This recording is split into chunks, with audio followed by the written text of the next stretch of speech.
itu anjuran. Anjuran itu tidak dimulai dari diri sendiri. Setelah ketuban itu pecah, bisa karena rahim seorang ibu itu mengidap suatu penyakit. Nah, jadi seorang dokter itu menyarankan kepada ibu itu untuk melahirkan si jabang bayi.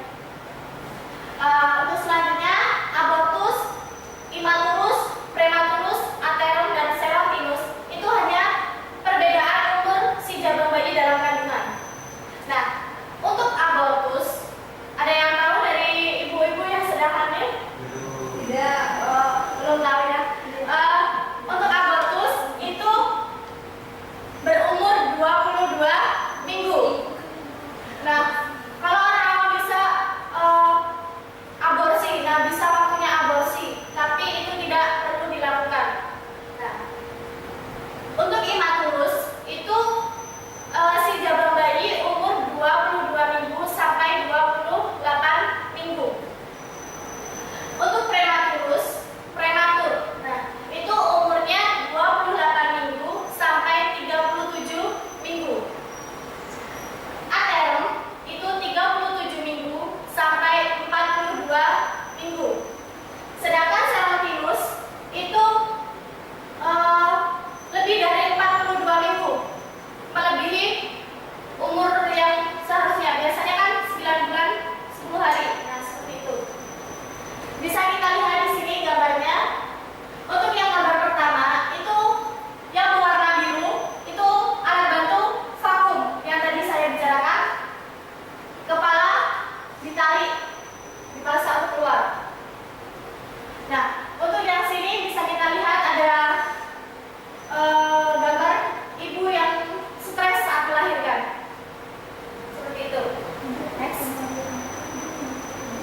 Untuk waktu persalinan itu ada primigravida dan multigravida.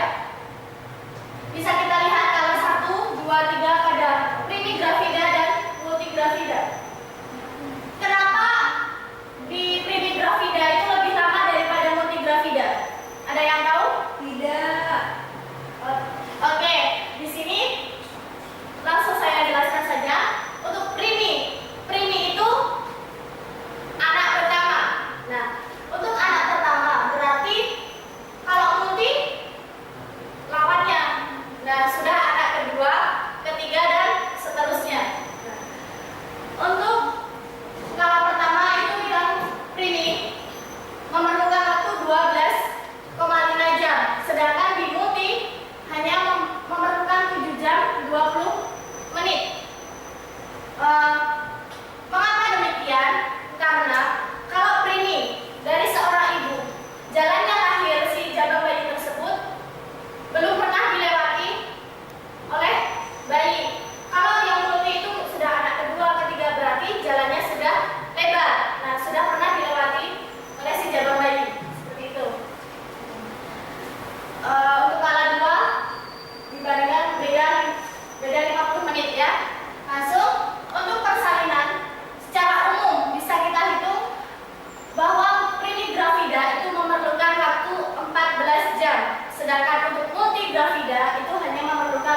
his atau kontraksi perut saat persalinan sampai pembukaan serviks secara lengkap.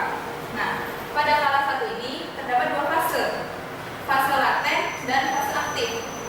Nah, pada fase laten ini ada gejala atau tanda-tanda gitu ya. Nah, jadi pada fase laten ini frekuensi atau kontraksi perut itu mulai meningkat, tetapi secara bertahap. Nah, kemudian terjadi bukaan mulut serviks sampai bukaan keempat. Nah, biasanya fase laten ini berlangsung selama 8 jam. Nah, kemudian masuk fase aktif.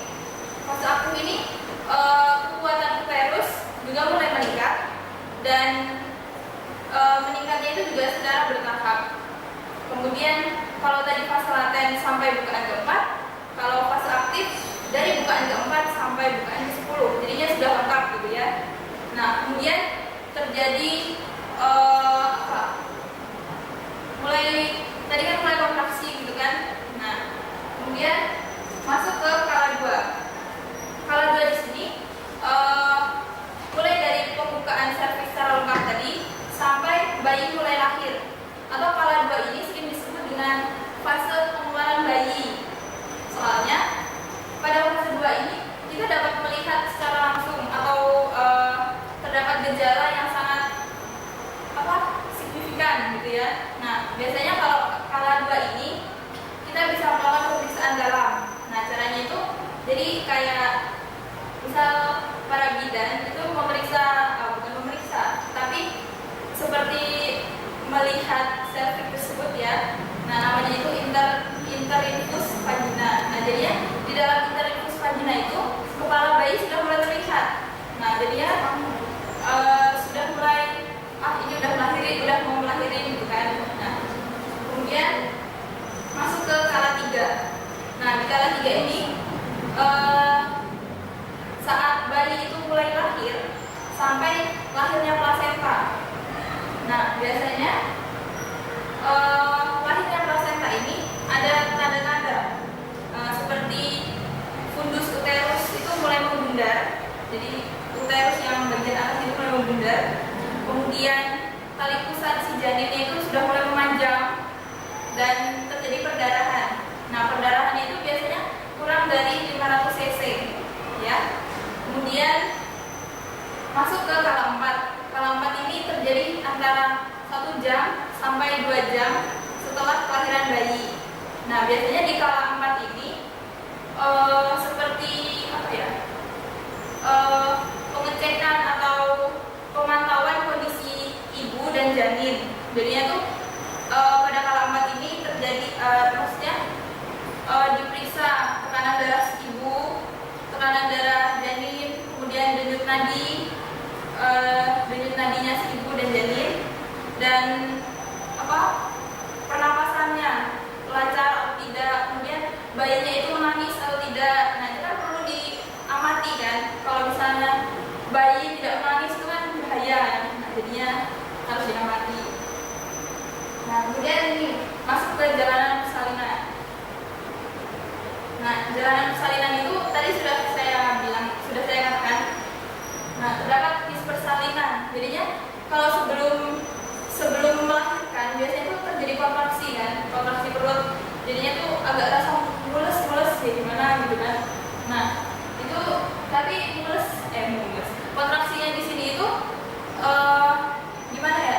Kayak hilang, datang kayak gitu.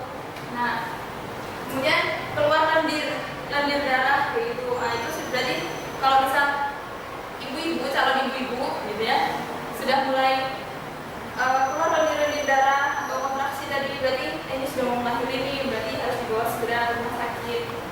Kemudian banyak keluar cairan ketuban. Nah, ini juga perlu diwaspadai karena cairan ketuban ini kan sebagai media bayi kan untuk dia bernafas atau apa gitu. Berarti nanti kalau misalnya para ibu-ibu kehabisan cairan ketuban, kan bayinya kasihan gitu kan, kering gitu. Jadinya harus segera dibawa ke rumah sakit. Dan ini yang kelas 1 tadi sudah dikatakan kan, mulai kontraksi, kemudian yang primi gravida itu sekitar 12 jam dan multi 8 jam. Kemudian masuk ke kala 2,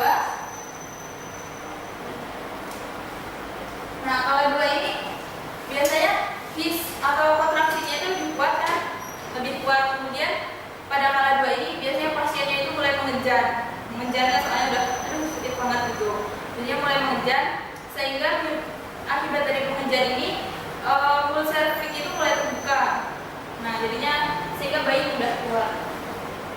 Dan kalau tiga yang tadi sudah dikatakan terjadi pelepasan plasenta. Nah kemudian masuk kepada penyebab dan dampak dan nanti akan dijelaskan oleh Ibu Ajeng. Kepada Ibu Ajeng